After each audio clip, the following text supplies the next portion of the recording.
Tesla just dropped new affordable Model 3 and Y trims, but with no Autosteer and fewer comforts. Are these a smart move or a sneaky downgrade? Well, after years of rumours, Tesla has finally released new entry-level versions of both the Model 3 and Model Y, promising greater efficiency and a lower price tag. But what exactly do you get for the money, and what's missing? So with the new standard trim of the Model 3, it's currently priced at $36,990, and the standard Model Y is priced at $39,990, and currently these are available in the US only. Tesla claims up to 321 miles of estimated range, priced roughly $5,000 cheaper than the previous base or premium rear-wheel drive models. And following the announcement, the Tesla stock dipped around 4%, which is likely due to investor concerns over shrinking margins. So what's actually missing? Well, the most controversial one for me is no Autosteer. All you get is traffic-aware cruise control. FSD can actually be added as a paid upgrade, so the vehicle does have the capability to do autopilot. Tesla are just not allowing you to actually use this feature.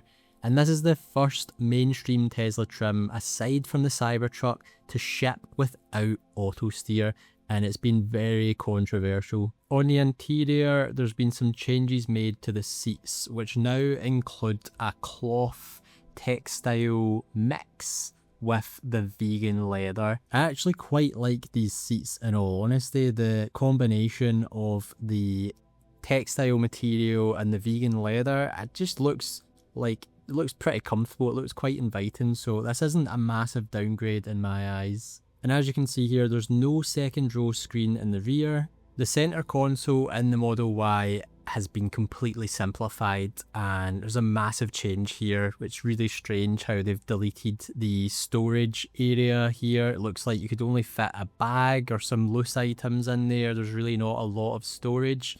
But the Model 3 doesn't have as stark of a difference. You can see that it actually looks fairly similar to the premium Model 3 currently available. The only difference is that there's no cover for the cup holders there, but everything else in the center console area looks about the same. And since the second row screen has been deleted, you now have manual rear vents. And they've also changed how you adjust the steering column. This is now a manual adjustment. And massive changes have been made to the audio setup. So with the standard trims, you get 7 speakers and no subwoofer, compared to the 15 speakers and subwoofer on the premium trims. Carwow have put together a really helpful comparison here of the current Juniper Tesla Model Y versus the standard trim of the Model Y, and we can see here the clear differences to the exterior. So the standard Model Y gets a tweaked front bumper, which I actually kind of like. These headlights, they're quite aggressive looking, and you don't obviously have the light bar there, so it's a bit of a mixture of the pre-Juniper Model Y and the new Juniper Model Y. So I do quite like the look there in the front, and it also comes as standard with 18-inch aero wheels, and this is the big one. It has a covered glass roof, so it still has the glass roof on the exterior, but internally this is actually covered, so you can't actually see out of the glass roof. And the windows reportedly now drop the acoustic lamination in order to save cost, but I think they've potentially made up for that with the sound insulation of the material inside the Model Y on the roof. Here we've got a clear side-by-side comparison of the new standard Model Y versus the premium Juniper Model Y. So you can see you also don't appear to get the LED light strip inside, and massive changes to the center console there. Even the inside of the door loses that Alcantara material. But with the new standard Model 3, you can see that the changes to the interior, especially in the front, aren't as stark as the changes made to the Model Y, but I think this picture is quite deceiving. It looks like there's still an LED light strip in the standard Model 3, but I do believe that that has been deleted, so I don't know if this is perhaps just a permanent color here and it's not actually adjustable compared to the premium Model 3. Tesla claims improved aerodynamics from the new bumper and wheel design, and both trims show around 321 miles of estimated range. So why is Tesla doing this? Well, with the US EV tax credits gone, Tesla aims to boost demand by lowering the entry pricing while trimming hardware costs. Analysts say this helps short-term sales but could pressure margins, which may explain the stock drop. In Europe, the competition is fierce. There's tons of cheaper EVs like the Dacia Spring, Citroën EC3 and the BYD models already undercutting Tesla's pricing, so the impact in Europe might be limited. So here's some of my own personal opinions on the new standard Model Y and Model 3. So let's first touch on the roof choice, because at first when I heard that it was a covered glass roof, I thought to myself, why would they not just cover it with metal? Why not get rid of the glass roof entirely? But it appears that it's actually cheaper for Tesla to keep the glass roof but cover it inside, since they already have relationships with their vendors, and it might actually improve the insulation. So not only the sound insulation but also heat insulation. That HVAC isn't going to have to run as much as it would with the glass roof, letting all of that heat in from the sunlight. And in terms of camping in your Tesla, it's actually a benefit here because it's going to offer better privacy for camping. Typically, if you want to cover that glass roof, you need to buy third-party accessories in order to do that when you're camping. But now with the standard Model Y and even the Model 3, you already have a fully covered glass roof. The downside is though, it's still going to be expensive if that glass roof gets chipped or cracked and you haven't even had the benefit of being able to see through it. So it is a very controversial design choice here.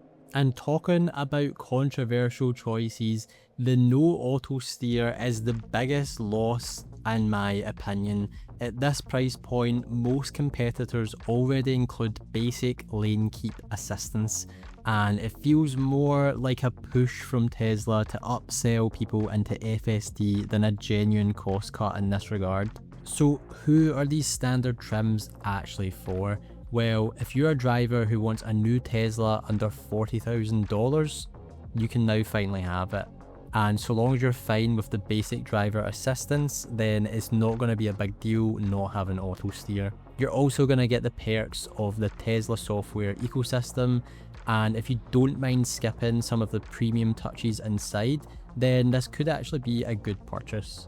So who should skip these standard trims? Well, if you're someone who values auto steer, sound quality, the panoramic roof, heated seats, or rear entertainment, it's probably best to look at premium rear-wheel drive or all-wheel drive options instead. And there's also the debate over used versus new, because a lightly used pre-refresh or Juniper era Model 3 or Y might actually be a better deal. This is going to offer you auto steer and more features for a similar or lower price, so always check your local market.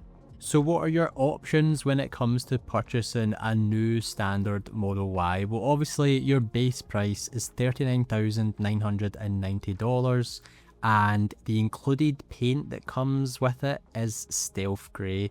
If you want to upgrade to the pearl white multi-coat, that is going to cost you an extra $1,000. And if you want to go for the diamond black paint, that's going to cost you an extra $1,500. And included obviously is the 18-inch aperture wheels, which supposedly give you an estimated range of 321 miles. If you want, you can upgrade to the 19-inch cross-flow wheels, and this will reduce your range to about 303 miles. You've then got the standard options to add on the tow package, and the interior you cannot change, so there's no customization in terms of the interior there. But you do still get the following features. So onboard cameras detect nearby objects, pedestrians and vehicles. You've got automatic emergency braking, lane assist, forward and blind spot collision warnings, and you've got a rigid body, fortified battery pack and large crumple zones for greater impact protection. And if you want to overcome the lack of auto steer, you can add on full self-driving, in brackets, supervised, for $8,000, so that is an option there too. And if you're purchasing a new standard Model 3, it's pretty much the same as the Model Y. You've got the standard cost of $36,990 for the base trim. It comes with Stealth Grey. Again, it's an extra $1,000 to go for the Pearl White multi-coat and an extra $1,500 for the Diamond Black. The difference here is in the wheels, so you've got 18-inch Prismata wheels, again giving you that estimated 321 miles of range, but you can upgrade at $1,500 for the 19-inch Nova wheels, again dropping your estimated range to 303 miles. Similar to the Model Y, the interior is all black. Unfortunately, if you want a white interior, you're going to have to go for one of the premium trims.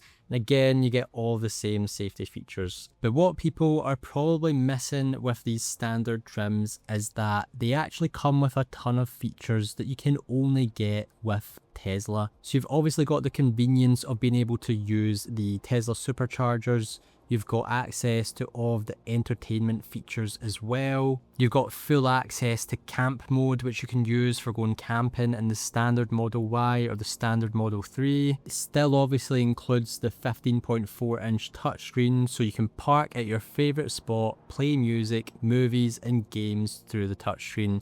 Activate camp mode to keep your cabin comfortable while you stream, relax or spend the night. So again, this is a feature that's really unique to Tesla that you can't get with other manufacturers. You also obviously have phone key, so the car will unlock upon your arrival. You've got dog mode as well, and you can actually use the app to control the climate. You've also got Sentry mode included there as well.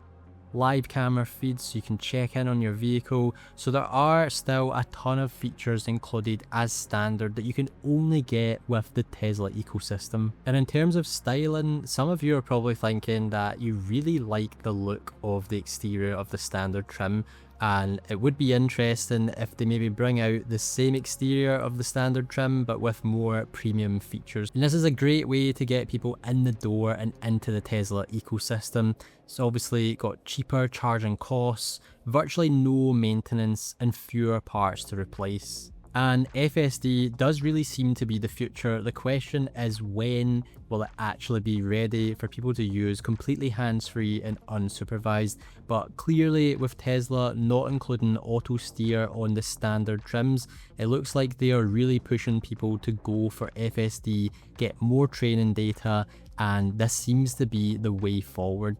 As Tesla say, the future of travel is autonomous, equipped with active safety features including automatic emergency braking when obstacles get too close, and lane departure avoidance to keep you in your lane. Upgrade to full self-driving supervised to unlock more features. And in terms of acceleration speed for the standard Model Y, you're still going to be able to reach 0 to 60 miles per hour in 6.8 seconds. And you're still getting the 4-year or 50,000 mile, whichever comes first, basic vehicle warranty, and 8 years or 100,000 miles, whichever comes first on the battery and drive unit. So what do you think? Is the new affordable lineup a smart move to bring more people into the Tesla ecosystem?